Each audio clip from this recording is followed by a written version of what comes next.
과 이렇게 인사하겠습니다. 사랑합니다. 사랑합니다. 사랑합니다. 우리 앞뒤 사랑과는 이렇게 인사하겠습니다. 하나님과 한 주 동안 동행하시기 바랍니다.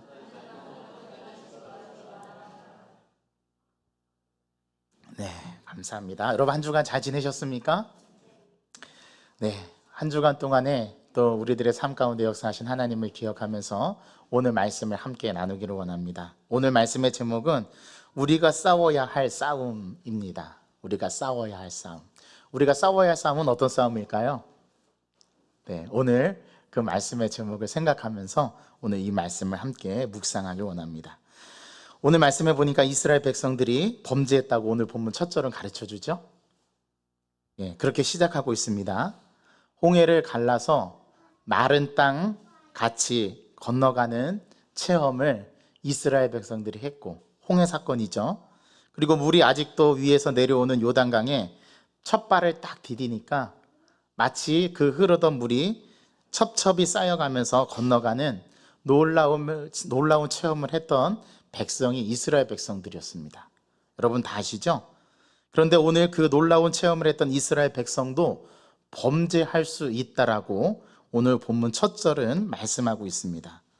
여러분 생각해 보십시오. 40년 광야의 훈련을 다 마쳐서 이제는 약속의 땅으로 하늘이 내려주는 만나를 그렇게 먹던 시절이 아니라 이제는 그 가나안 땅에서 난 소산, 붉은 곡식을 먹으면서 이제 자신네들이 살아왔던 삶의 다양한 각색의 체험을 했던 존재들도 하나님 앞에서는 별 수 없이 범죄할 수 있다라는 사실을 오늘 본문 첫 절이 말씀하고 있다라는 겁니다. 여러분, 여리고 땅에 진을 치고 있는 상태에서 벌어진 그 일들을 기억하시죠? 그들이 어떻게 여리고 땅을 점령하고 여리고 땅을 함락했는지 여러분들은 아마 말씀을 통해서 다 기억하실 겁니다. 그들이 수고한 게 별로 없어요. 매일 7바퀴씩, 하루 한 바퀴씩 7일 동안을 돌고 마지막 날에는 7바퀴를 돌아서 그 성을 향해서 외쳤더니 그 성이, 여리고 성이 다 무너져 내렸습니다. 그러한 놀라운 체험을 했던 이스라엘 백성들이 오늘 하나님 앞에 범죄를 하는데 하나님의 물건을 도적질했답니다. 그럼 어떠세요? 이 상황을 모르고 이스라엘 백성의 영도자, 지도자였던 모세의 뒤를 이었던 이 여호수아가 아이성을 함락하기 위해서, 아이성을 치기 위해서 정탐꾼을 보냈다라고 오늘 성경은 가르쳐 주는데요. 오늘 이제는 그 여리고성이 아니라 오늘 이 백성들이 쳐부숴야 할 그 성의 이름은 아이성입니다. 그 아이성이라고 오늘 본문은 가르쳐 주고 있습니다. 옛날 성경에서는 줄이 쭉쭉 그어져서 두 줄이 그어진 것은 이제 지명을 나타내는데 여러분들의 성경책은 이제 밑줄이 없잖아요. 줄이 없잖아요. 예전에 개역 한글판은 처음 나왔을 때는 이렇게 세로로 읽었습니다. 기억나십니까? 그때는 성경책에 지명은 이렇게 두 줄을 옆에다가 거주었어요. 그래서 요거는 지명 이름이다 라는 걸 알려줬는데 요즘의 성경책은 그렇게 지명 이름을 표시해 준 것이 없기 때문에 최근 개역 개정판에 가지고 어떤 나이든 할머니께서 말씀을 읽다가 저에게 질문을 해오셨던 그런 기억이 나요. 목사님, 근데 왜 성경에서 이스라엘 백성들이 아이들하고 싸웠습니까? 그렇게 저한테 묻는데 무슨 영문인지 몰라서 물어서 확인을 해보니까 그 할머니 집사님께서 아이성을 점령했던 이 사건을 아이들하고 싸운 것으로 그렇게 잘못 오해하셨더라고요. 이처럼 아이라고 하면은 선뜻 잘 안 다가오는 오늘 성경 본문에서 이스라엘 백성들이 점령해야 하는 그 이 아이성, 이 아이성에 오늘 정탐꾼을 파견했다라고 성경은 가르쳐 줍니다. 오늘 그들의 싸움의 대상이 되는 성 이름이 아이성이죠. 전투에 있어서 정탐이 없을 수는 없어서 모세의 뒤를 이은 민족의 지도자 여호수아가 정탐꾼을 아이성에 보내서 그곳을 정탐하고 돌아온 사람들의 이야기를 듣게 되었습니다. 그 돌아온 사람들이 이야기하기를 뭐라고 이야기하냐면 온 백성이 올라가서 치는 수고를 하지 않도록 한 2, 3천 명만 군대를 보내면 그 아이성을 충분히 점령할 수 있다라는 보고를 했습니다. 그래서 그곳은 소수의 사람들이 있는 성이기 때문에 우리가 그렇게 많이 우리가 백성들이 올라가서 싸움을 하지 않아도 됩니다. 그러한 보고를 했다라는 내용이죠. 오늘 본문에 나오지 않지만 8장에 가서 읽어보면 그 성읍의 남녀의 숫자가 약 12,000명이라고 알려주고 있는 것을 보면 정탐꾼들은 전혀 틀리지 않은 보고를 했다라는 것을 우리는 알 수 있습니다. 12,000명의 거민이 사는 곳에 3,000명의 정예부대를 보낸다고 하면 아마 별로 틀리지 않는 판단이라고 보면 될 텐데요. 이번에는 여리고 성문이 하나님 앞에 엎드려지는 통쾌한 모습으로 진행된 것이 아니라 아이성의 그 소수의 사람에게 밀려서 오히려 이스라엘의 정예부대 가운데 36명이 도륙을 당하는 반대의 일이 벌어지게 된 거예요. 여러분 이해하시겠죠? 이스라엘 백성들이 참패를 당한 겁니다. 12,000명이나 되는 곳에 정예부대 3,000명을 보냈는데 그 정예부대 가운데 36명이 오히려 도륙을 당하는 일이 벌어진 거죠. 그렇게 해서 아이성을 점령하지 못하고 참패를 당하고 이스라엘 군대가 돌아왔습니다.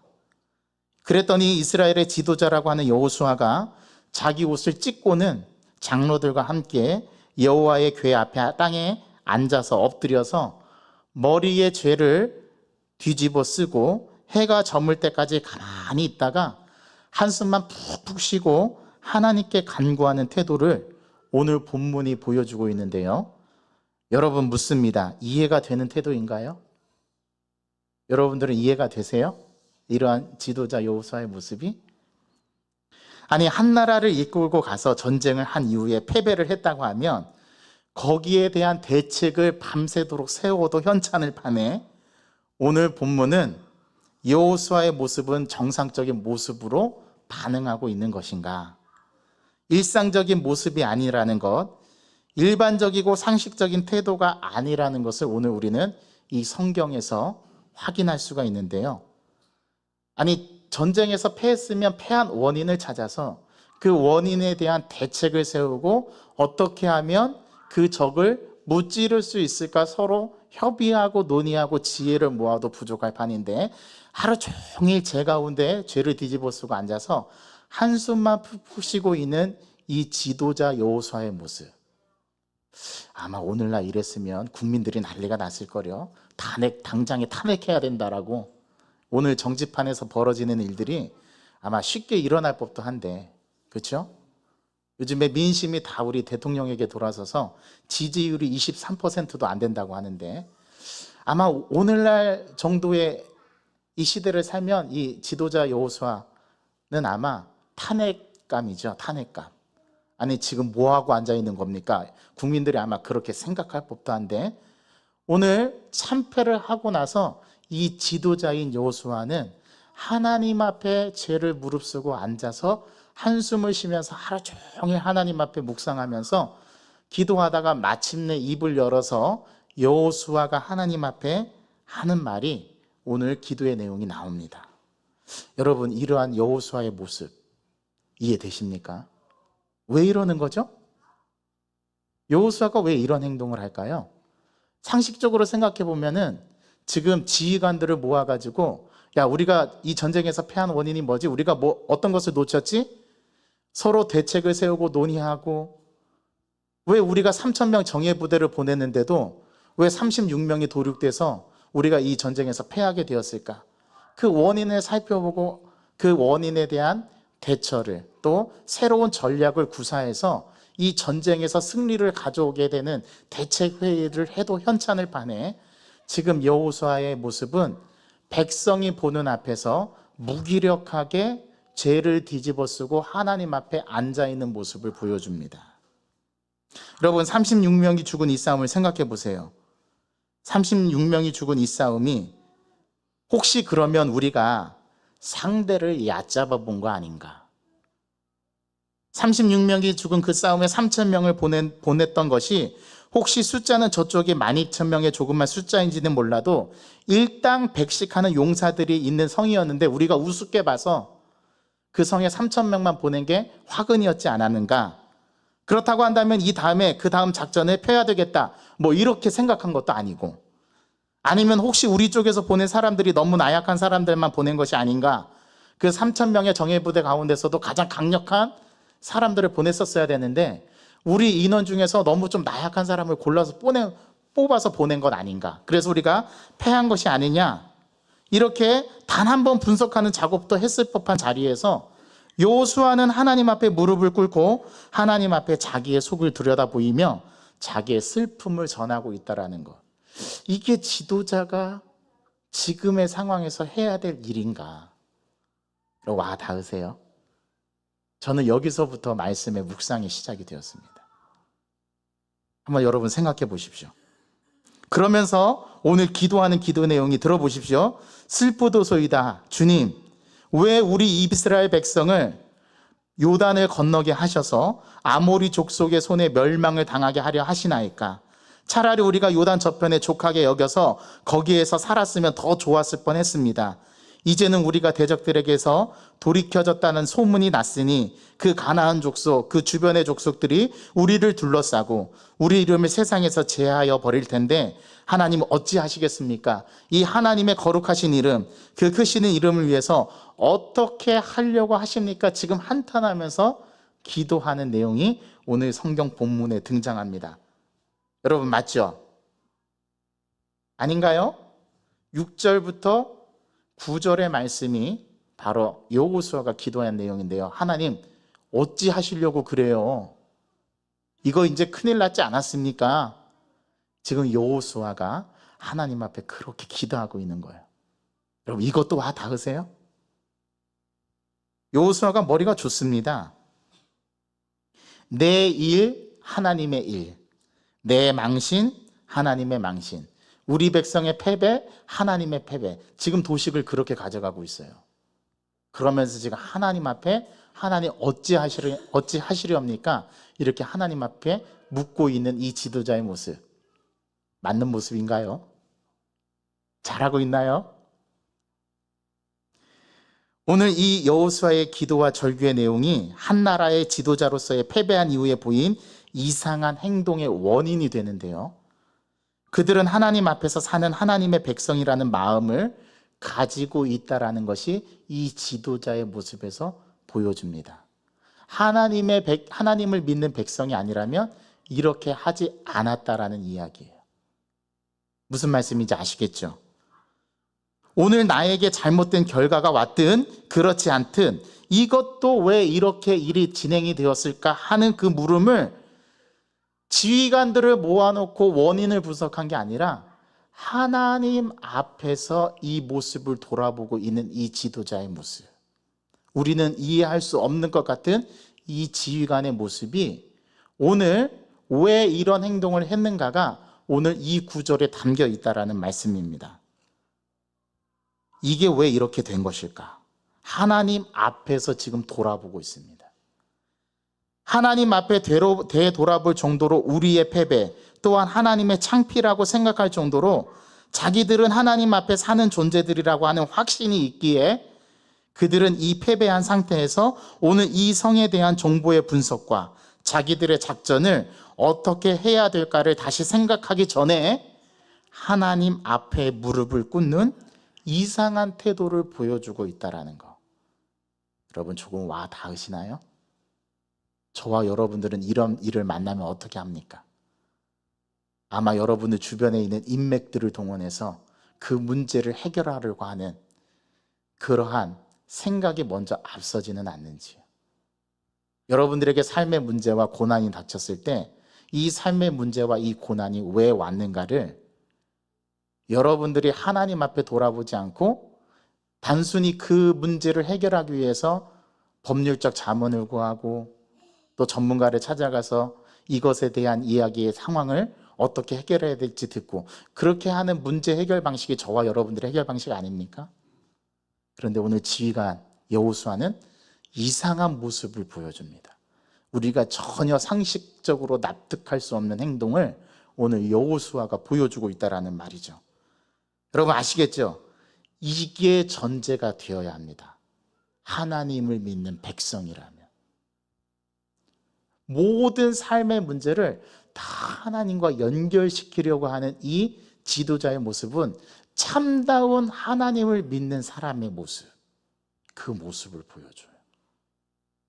어쩌면 예수 믿지 않는 사람들, 신앙이 아닌 사람들은 이 모습을 보면 이건 굉장히 비효율적이고 비납득적이고 비상식적인 행동일지 몰라요. 전혀 이성적인 행동이 아니라, 전혀 합리적인 생각이 아니라, 전혀 과학적인 생각이 아니라고 생각할 수도 있습니다. 그러나 믿음의 눈을 가진 우리는 이 여호수아의 모습을 눈여겨봐야 합니다. 문제가 생기고 인생에 문제가 생기고 패배의 원인을 지금 어떤 전략이나 어떠한 우리들의 입장에서 찾는 것이 아니라 그 문제를 하나님 앞으로 끌고 가서 하나님 왜 이렇게 되었습니까? 라고 묻는 이 신앙인의 모습은 참다운 올바른 신앙의 자세이구나 라는 것을 여호수아 한 사람 지도자가 보여준다라는 거예요. 와, 닿으십니까? 거기에 우리 주님께서 이야기를 하십니다. 이스라엘 백성이 범죄해서 내 명령을 어겼고 그것은 다른 것이 아니라 내게 바쳐진 물건을 도적질하고 사기를 쳐서 자기 기구 밑에 숨겨두었던 그 사람들 때문인데, 그것은 내게 바쳐진 것이니 그런 일을 행한 자도 내게 바쳐진 것과 같으니 그것을 제하기까지는, 오늘 무서운 말씀이 나왔습니다. 내가 너희와 다시는 함께하지 아니하리라. 야, 무서운 말씀이 나왔어요. 여러분, 우리 12절의 말씀을 한번 다시 읽어보겠습니다. 시작. 그러므로 이스라엘 자손들이 그들의 원수 앞에서 능히 맞서지 못하고 그 앞에서 돌아섰나니 이는 그들도 온전히 바친 것이 됨이라. 그 온전히 바친 물건을 너희 중에서 멸하지 아니하면 내가 다시는 너희와 함께 있지 아니하리라. 무슨 말씀입니까?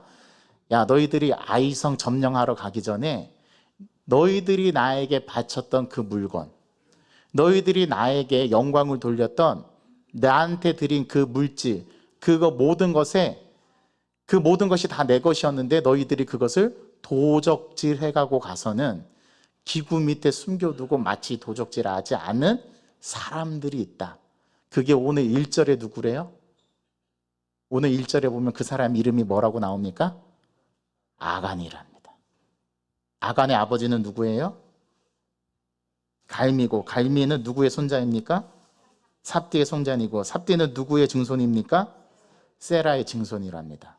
왜 이렇게 가문을 소급해서 거슬러 올라가면서 이 범죄상을 알리는 이유가 뭘까요? 여러분 기억하시기 바랍니다. 하나님의 것을 도적질하면 그것이 곧 망하는 길입니다. 오늘 한 사람의 잘못 때문에 이스라엘 백성의 국가가 위태롭게 되었어요. 이걸 보셔야 합니다. 오늘 아간의 이 범죄 때문에 이스라엘 백성들에게 있어서 중요한 전투였던 아이성 전투가 참패로 돌아갔답니다. 그 원인을 하나님께서 오늘 가르쳐 줍니다. 그러면서 하나님께서 하시는 말씀이 너희들이 이거를 올바르게 처리할 때까지 내가 다시는 너희와 함께하지 아니하리라. 한 사람의 범죄로 인해서 하나님이 떠나가는, 그 공동체에서 하나님이 함께하지 않는 일이 벌어질 수 있다는 사실을 오늘 이 본문은 가르쳐줘요. 여러분 이거 심각한 문제이지 않습니까? 오늘 이 말씀을 우리가 아주 무섭게 받아들여야 돼요. 그러면서 우리 하나님께서 말씀하시는데 거기에 원인을 이야기한 다음에 그 이야기하신 내용을 다시 한번 돌아보면 이렇게 말씀하신 것을 알 수 있습니다. 그들이 그러한 범죄를, 자기 기구 밑에 그것을 숨기는 잘못을 저질렀기에 너희들이 참패를 당하게 된 거야.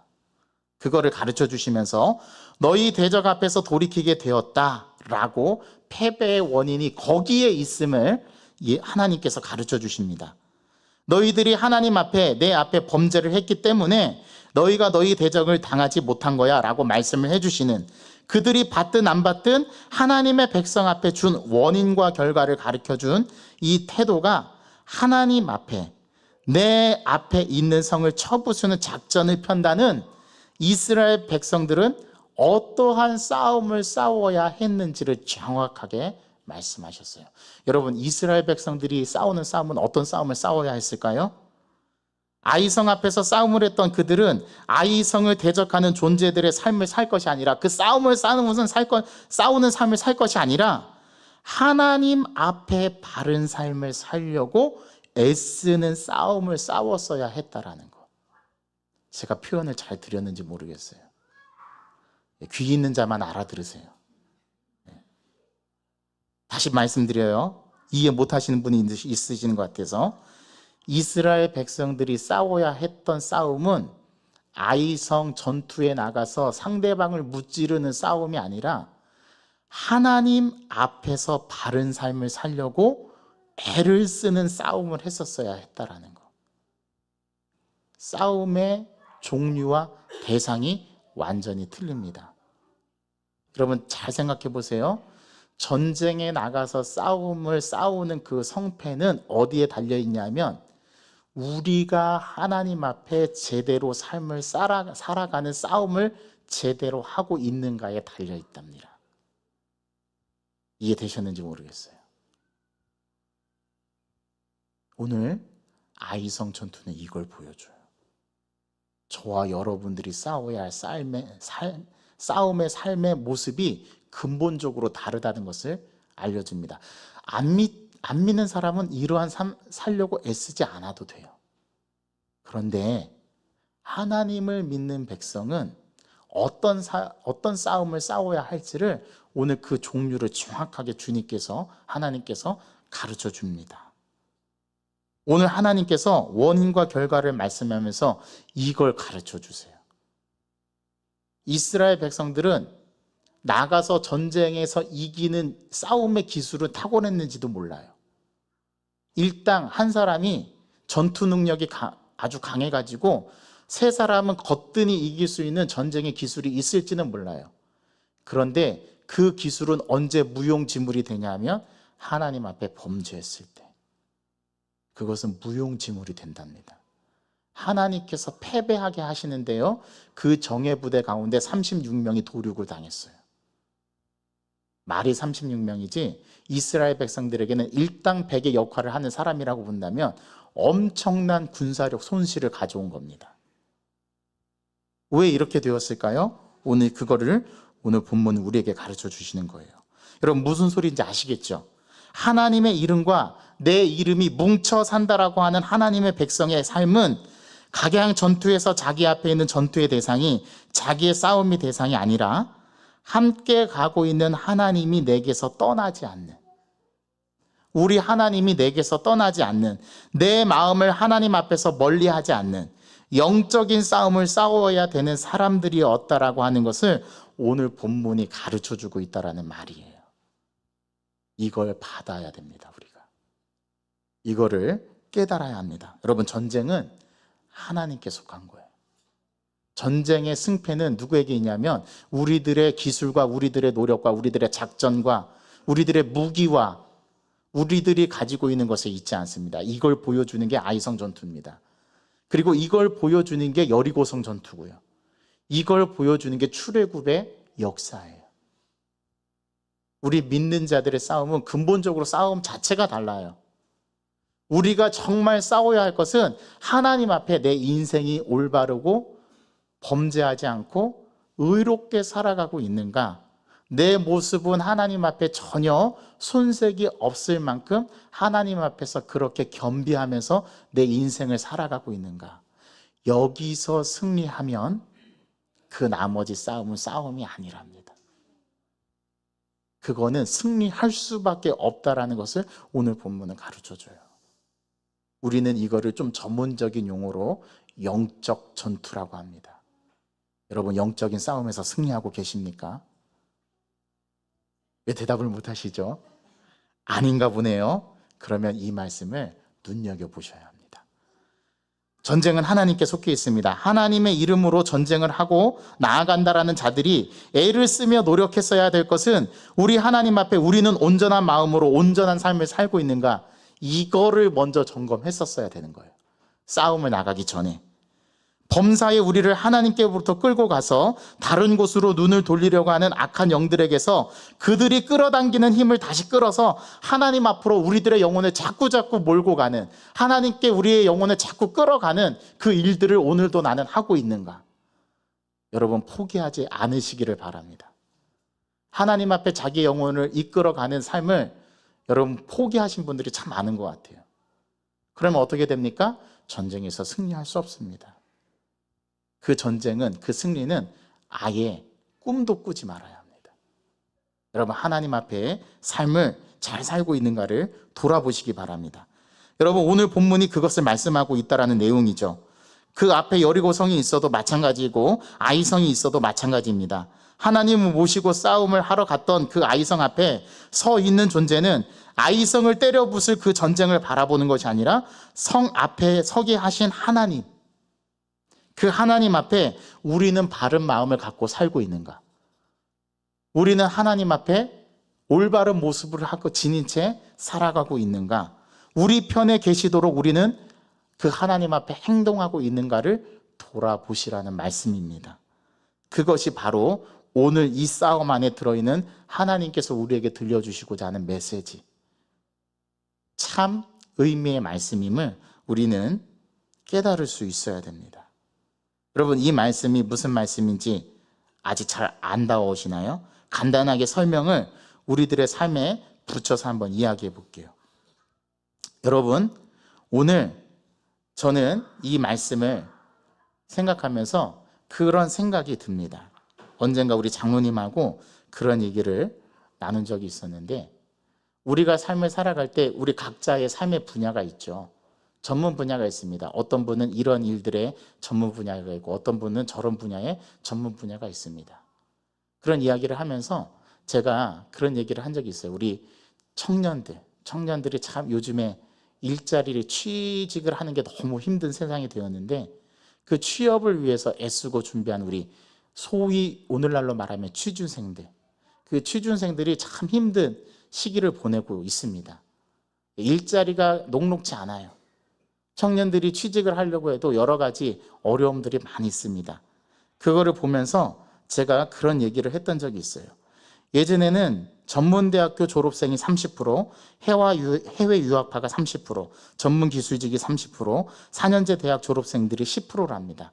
그런데 요즘에는 스카이대를 나와도 취업을 하기가 너무 힘들답니다. 유명 대학을 나와도 취업은 별개의 문제라는 거예요. 그래서 요즘에 대학생들이 어떤 선택을 하냐면 졸업을 안 해요. 딱 한 학기 1년 정도 남겨두고 휴학을 합니다. 왜 휴학하는지 아십니까? 취업을 미리 준비하기 위해서. 스펙을 쌓고 또 언어에 대한 능력, 스킬들을 향상시키고 그 점수를 확보하고, 또 심지어는 아무런 미래에 대한 전망이 없으니까 요즘 청년들이 가장 만만한 게 공무원 시험이랍니다. 그래서 공무원 시험 준비를 해요. 안 돼도 한번 해보겠다. 그러한 생각들이 요즘 젊은이들 사이에서 팽배하게 있는 생각이에요.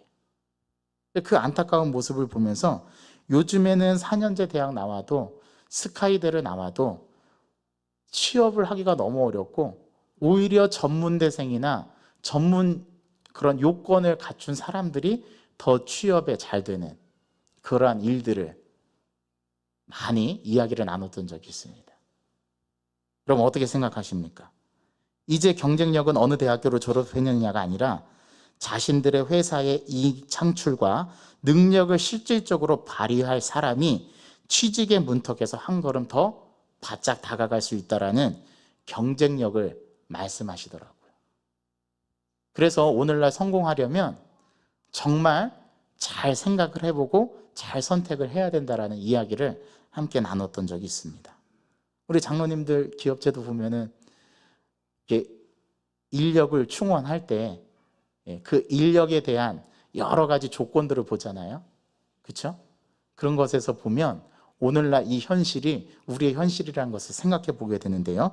이 땅을 살아가던 우리들 앞에 오늘 당연한 내 앞에 있는 성은 무엇인지 한번 머릿속에 떠올려 보시면서 오늘 그 앞에 전쟁을 치르겠다라고 하는 이스라엘 백성의 마음이 한번 되어보시기를 바랍니다. 어떤 마음을 갖고 계신가요? 오늘 내 앞에 당연한 싸움에서 우리는 어떤 작전을 펴고 있나요? 어떤 성이기에 어떻게 하면 우리가 이길 것이라고 생각해서 지금 매진하고 계신가요? 하나님을 우리들의 아버지라고 고백하는 우리 영광교회 성도 여러분들께 물어보는 겁니다. 하나님 모르는 자들 같으면 제가 이런 대화를 하지 않죠.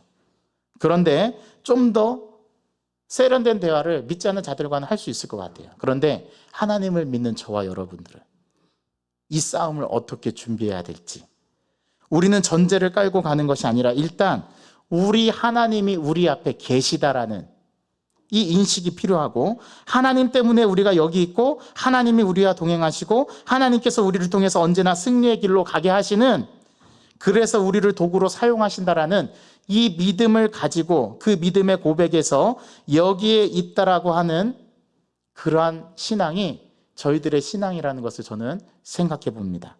그런 우리 앞에 있는 무너뜨려야 될 성은 무엇인가요? 여리고 성인가요? 아니면 아이 성인가요? 여리고 성이라 큰일 났나요? 아이 성이라 만만한가요? 오늘 이 질문을 여러분들이 던져볼 수 있어야 됩니다. 그리고 그것을 보고 걱정하고 성을 보고 우습게 보다가는 큰 코 다친다라는 사실을 오늘 이 아이성의 사건은 보여주고 있다라는 거죠. 우리는 하나님을 붙잡는 영의 싸움을 하는 존재들입니다. 어둠의 세상의 주관자들과 하늘의 공중 권세를 잡은 악한 영들과의 씨름이라는 것을 우리 다른 것이 아니라 오늘 아간의 범죄 모습 속에서 우리에게 가르쳐 줍니다. 이 싸움을 하고 계시는가? 오늘 주님은 우리에게 물어보고 있는 거예요.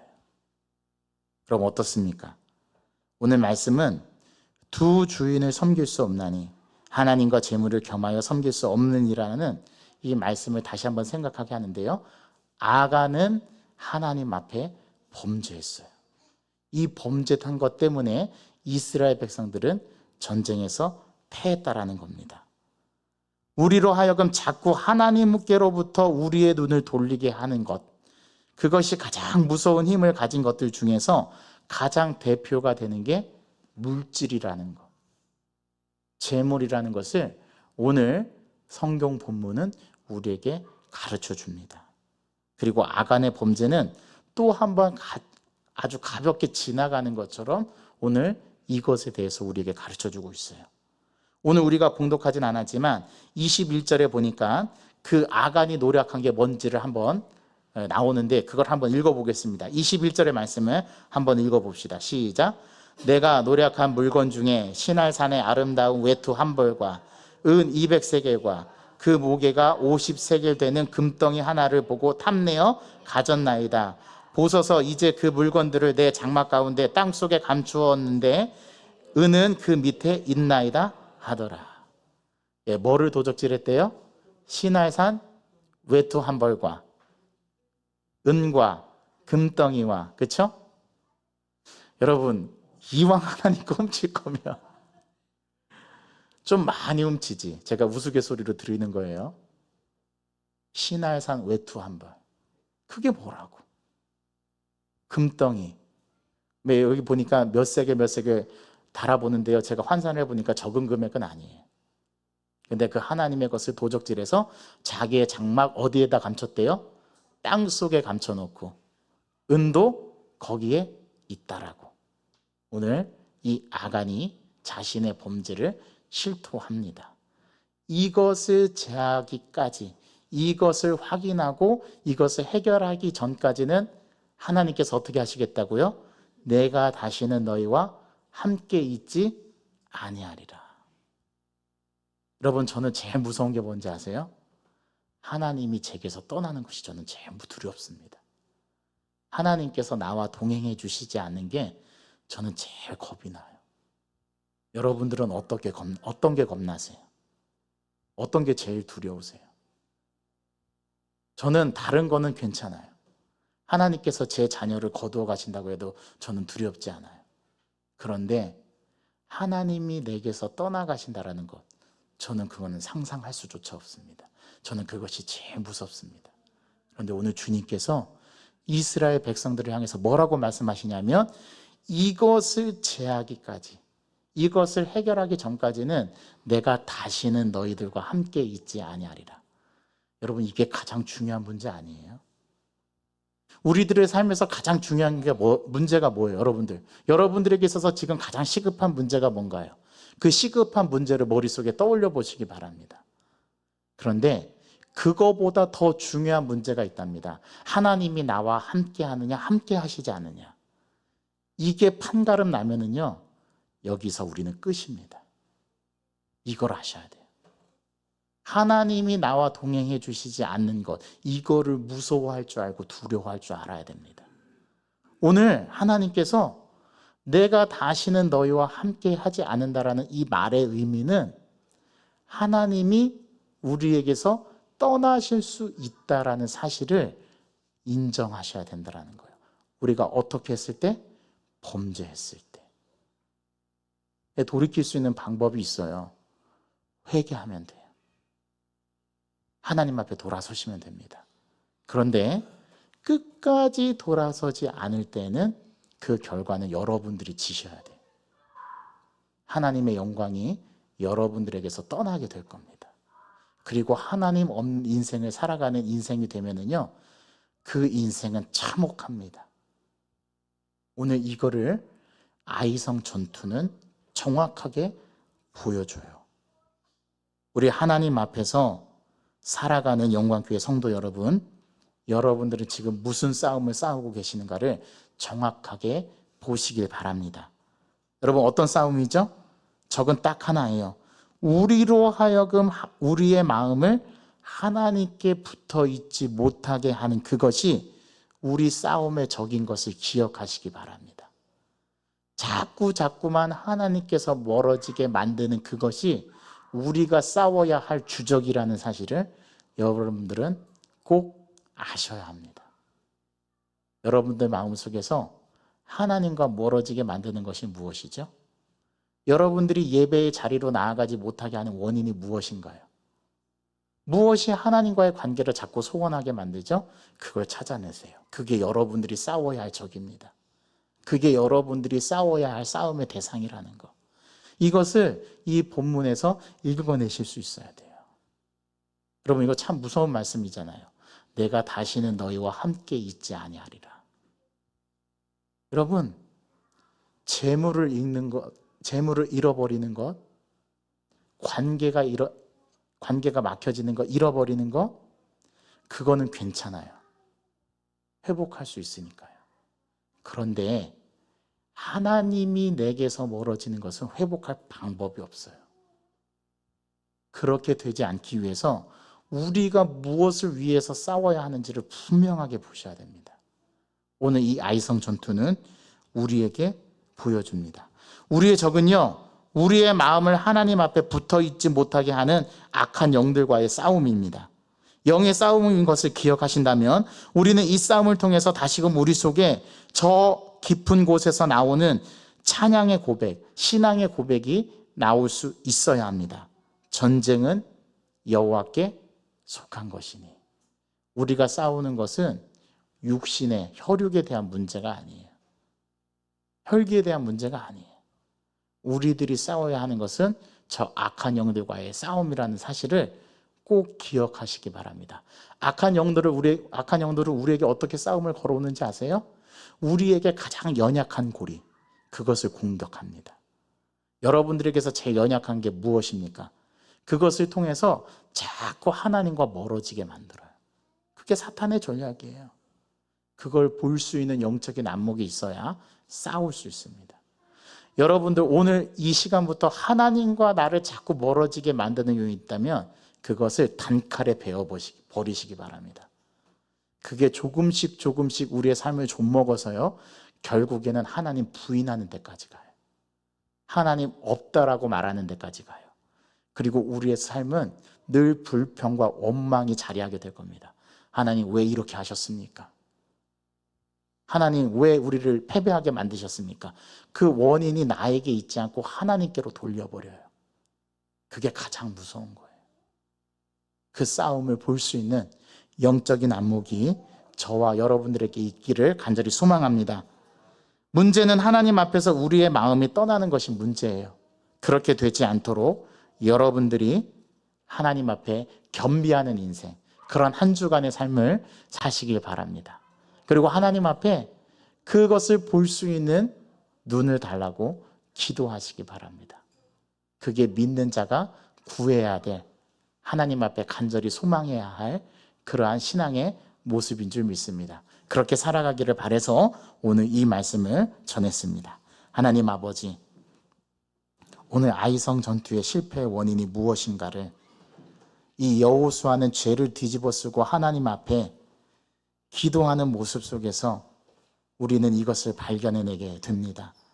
하나님과 자꾸 우리를 멀어지게 만드는 그것과 우리는 싸워야 될 텐데, 우리가 이 세상에 어떤 일들을 하기 이전에 나는 하나님과의 바른 관계가 되고 있는가, 바른 관계를 만들어가고 있는가를 보아야 될 텐데, 혹여나 우리가 싸우는 싸움에서 지고 실패하는 이유가 우리가 주님께서 멀어지는 그러한 일들 때문에 우리가 이 싸움에서 실패하고 있지는 않은지, 우리의 풀리지 않는 문제, 우리가 해결하기 어려운 문제까지도 싸잡아서 그것을 주님 앞으로 끌고 가서 주님 앞에 죄를 뒤집어쓰고 간절히 매달리는 저희들의 신령 되게 하여 주옵소서. 우리 사업의 문제도, 우리 가정의 문제도, 나에게 닥친 고난의 문제도, 현실적으로 부딪히는 그런 고민의 흔적도, 이 모든 것이 결국에는 주님과의 올바른 관계 속에서 이루어진다라는 사실을 깨닫는 우리 영광교회 모든 권속들 다 되게 주여 인도하여 주옵소서. 예수 그리스도의 이름으로 감사하며 기도하옵나이다. 아멘. 우리 다 같이 자리에서 일어나셔서 오늘 말씀을 생각하면서 귀한 찬양을 하나님 앞에 올려드리겠습니다. 세상의 유혹 시험이